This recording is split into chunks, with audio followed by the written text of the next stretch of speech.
Hai teman-teman di seluruh Nusantara, pada kesempatan kali ini saya akan melakukan perbaikan microwave, yang mana untuk microwave ini kondisinya tidak bisa memanaskan.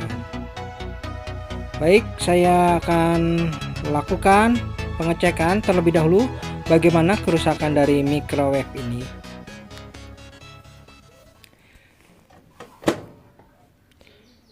Untuk melakukan proses pengecekan, ada baiknya saya akan lakukan pengetesan terlebih dahulu, yang mana di samping sebelah kanan ini ada tombol digital. Oke, saya akan berikan sumber terlebih dahulu.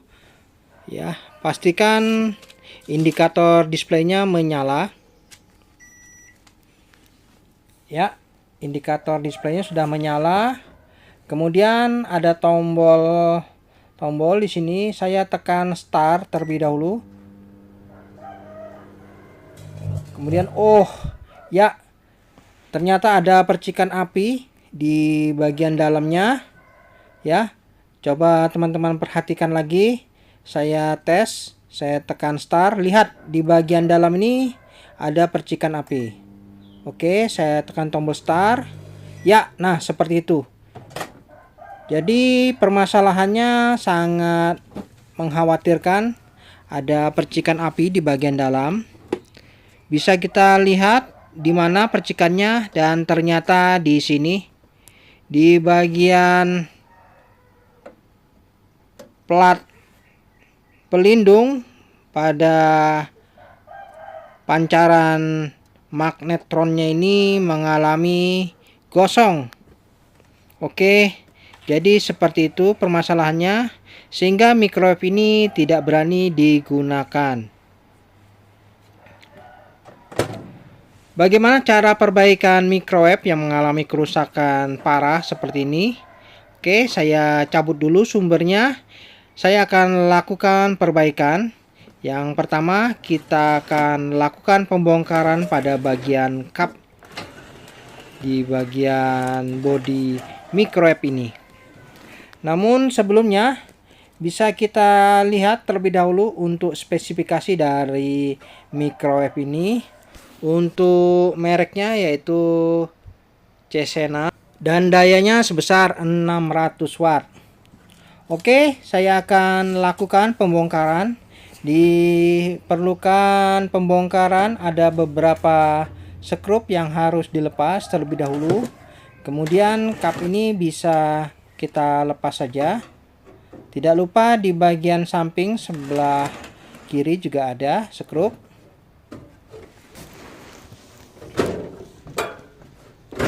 Oke, saya angkat dulu penutup kap bagian casingnya ini. Kemudian nampak jelas bagian dalam dari microwave ini. Untuk bagian-bagian dalam pada microwave ini ada rangkaian modul pengendali, magnetron, trafo tegangan tinggi, fan, kapasitor, dan lainnya. Oke, jadi kita akan amati terlebih dahulu seperti ini komponen dalam dari microwave. Jadi untuk kerusakan seperti ini, yang pasti kerusakannya di bagian magnetron. Ini adalah magnetronnya yang saya anggap mengalami kerusakan. Sebelum kita melakukan pembongkaran magnetronnya ini, ada baiknya soket-soketnya nih kita lepas terlebih dahulu. Pastikan posisinya nanti waktu kita mengembalikan. Lalu di bagian atas magnetronnya ini ada termostat panas. Untuk mendeteksi apabila terjadi panas berlebih, maka otomatis sumbernya akan diputus. Nah, seperti ini. Jadi seluruh soket sudah saya lepas. Lalu saya akan lepas komponen utamanya ini yaitu magnetron. Ada beberapa skrup yang harus dilepas.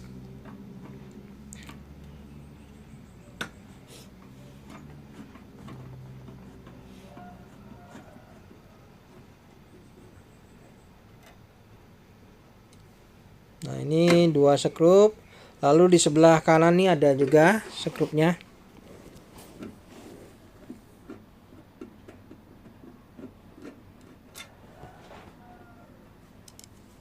Oke, untuk skrupnya sudah saya lepas, kemudian saya tinggal lepas magnetronnya ini. Dan seperti ini ya, kondisi magnetron pada lot di bagian ujung magnetronnya ini ada nampak terlihat gosong, menandakan bahwa pancaran tegangan tinggi pada magnetron yang dihasilkannya ini tidak stabil, sehingga sambarannya ini tidak tepat sasaran. Maka dari itu saya vonis magnetronnya ini mengalami kerusakan. Dan apabila ingin coba melakukan pergantian dop bagian depannya ini tidak ada masalah ya. Namun saya lakukan pergantian magnetron satu set saja untuk lebih amannya. Oke. Kemudian kita harus cek kembali di bagian dalam microwave, terutama di bagian plat pelindung. Ini harus kita ganti dengan yang baru. Kebetulan saya sudah siapkan plat pelindung yaitu universal multi, yang mana saya akan lakukan pergantian plat magnetronnya ini, yaitu sejenis bahan yang tahan panas.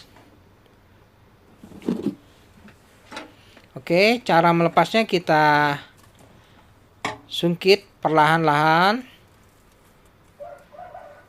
Kemudian di bagian samping kanannya ini ada pengait.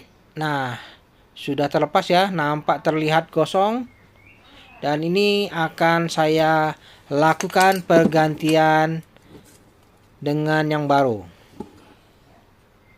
Untuk melakukan pergantiannya, kebetulan saya punya yang multi dan saya akan lakukan mal terlebih dahulu, lalu saya bentuk seperti aslinya, kemudian baru dipasangkan. Oke, seperti ini ya. Jadi saya akan lakukan pergantian.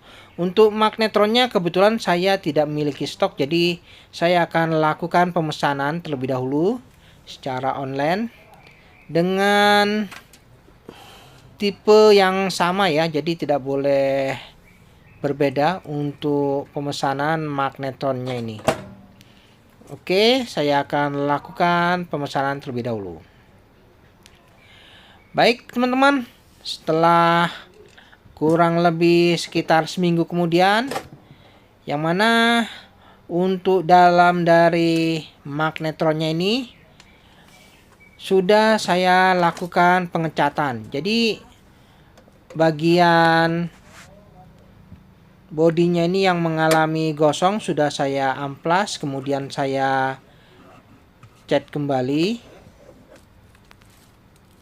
Ya, sudah saya cat kembali. Kemudian untuk platnya ini sudah saya mal dengan bentuk yang serupa. Oke, ini plat pelindung anti panasnya sudah saya mal. Tinggal dilakukan pemasangan. Ya, saya akan pasang plat pelindung panasnya ini dengan yang baru.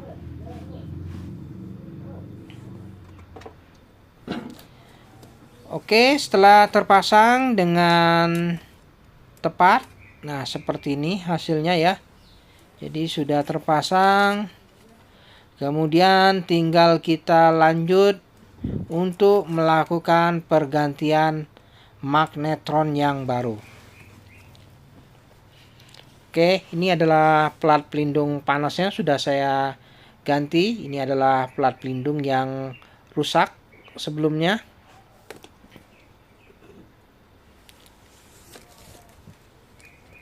Lalu saya akan lakukan pergantian magnetron yang baru.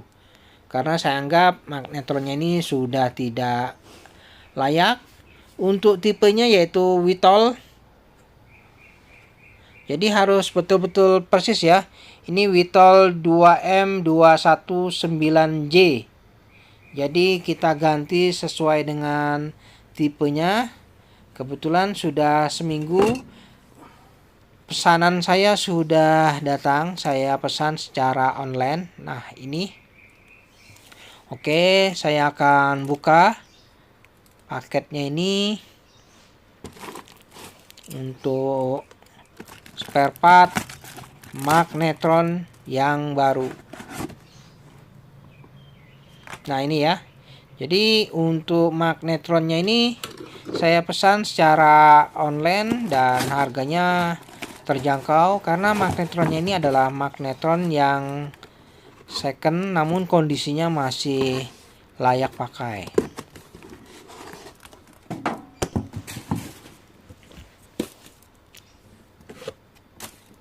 Oke, nah seperti ini magnetron yang telah datang. Untuk tipenya saya minta yang sama persis, Witol 2M219J. Ya, sesuai aslinya. Nah, ini yang rusak.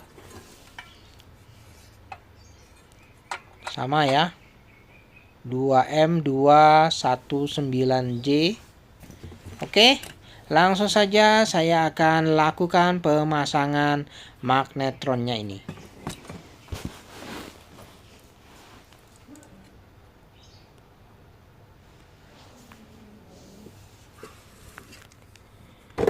Jadi untuk mengatasi permasalahan terjadi pembakaran di bagian mika pelindung tahan panasnya ini, kita harus lakukan step demi step seperti yang saya lakukan.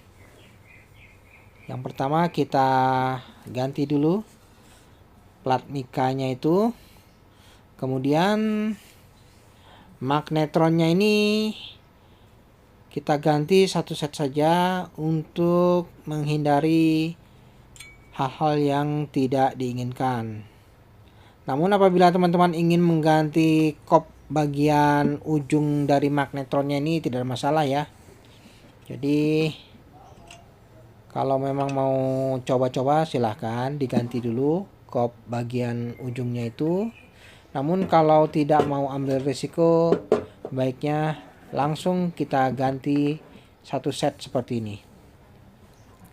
Karena harganya juga tidak terlalu mahal, jadi lebih baik kita ganti satu set daripada nanti tidak selesai-selesai ya.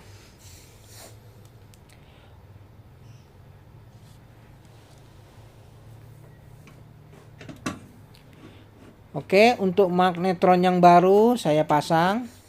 Ini saya kencangkan.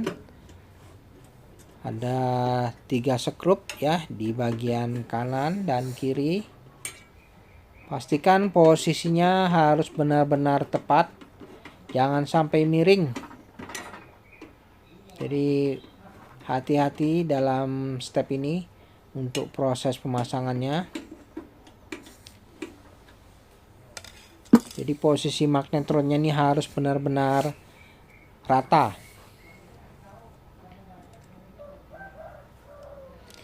Baik, selanjutnya ada soket pada termostat panasnya ini. Saya pasang dulu.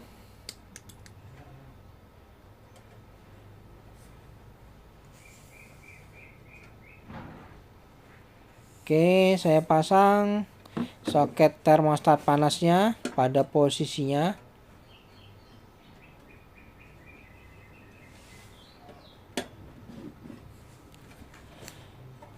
Oke, sudah terpasang. Kemudian di bagian bawah magnetronnya ini ada juga soket tegangan input. Ini harus dipasang. Oke, sudah terpasang semua ya. Jadi seperti ini saja proses pemasangannya. Selanjutnya bagaimana setelah kita lakukan pergantian part, kita akan lakukan pengetesan terlebih dahulu. Apakah masih terjadi percikan api pada bagian dalamnya ini? Mari kita buktikan ya. Oke, semoga saja tidak ada masalah setelah kita lakukan 2 pergantian part. Kita rapikan dulu pemasangan piringnya ini. Oke, sudah siap ya. Saya akan lakukan pengetesan terlebih dahulu sebelum saya rapikan. Saya tutup. Moga saja tidak ada masalah. Nah, ini saya akan berikan sumber terlebih dahulu. Pastikan panel display menyala. Oke, sudah menyala. Kemudian saatnya saya tes. Saya tekan tombol start. Perhatikan bagian dalamnya. Apakah ada percikan api? Yah, ternyata tidak ada. Mantap ya. Ini pertanda baik. Waktu terus berjalan. Kondisi saat ini lagi memanaskan. Jadi kurang lebih sekitar setengah menit ya mungkin tadi ya. Oke. Dan kita tunggu sampai selesai. Ya, sudah selesai. Dan kita rasakan bagian dalamnya bagaimana. Saya raba di bagian piringnya terasa panas. Mantap. Jadi untuk proses perbaikan microwave ini saya rasa ada tanda keberhasilan. Namun jangan sampai di sini saja. Kita akan lakukan tes kembali dengan waktu yang lebih panjang. Namun sebelumnya, untuk lebih yakin, ini saya akan lakukan penutupan saja terlebih dahulu. Jadi magnetronnya dan mika plat panasnya ini sudah saya ganti dengan yang baru. Dan setelah saya lakukan pengetesan sementara tadi, hasilnya cukup memuaskan. Baik, saya akan lakukan penutupan saja untuk microwave ini. Dan nanti saya akan lakukan pengetesan lagi dengan menggunakan bahan roti. Baik, setelah saya tutup rapi dan saatnya kita akan buktikan untuk proses pemanasan menggunakan bahan roti ini. Ya, ini roti keju ya. Saya akan lakukan pengetesan. Saya masukkan. Oke, kemudian kita ambil waktu yang agak panjang ya, kurang lebih sekitar 1,5 menit lah ya. Oke, kita tekan tombol ini, pilih waktunya. Untuk waktu di 1 menit lebih, kemudian saya tekan tombol start. Oke, waktunya 1 menit 30 detik. Kita tunggu ya. Apakah memang betul-betul bisa memanaskan roti yang ada di dalamnya ini. Kita tunggu saja bagaimana hasilnya. Namun apabila terlalu lama atau terlalu panas, maka biasanya akan keluar asap ya. Tapi asapnya bukan asap rusak yang karena kebakar pada pelindungnya, namun karena rotinya yang gosong. Oke, ini waktunya tinggal sedikit. Kita tunggu dulu.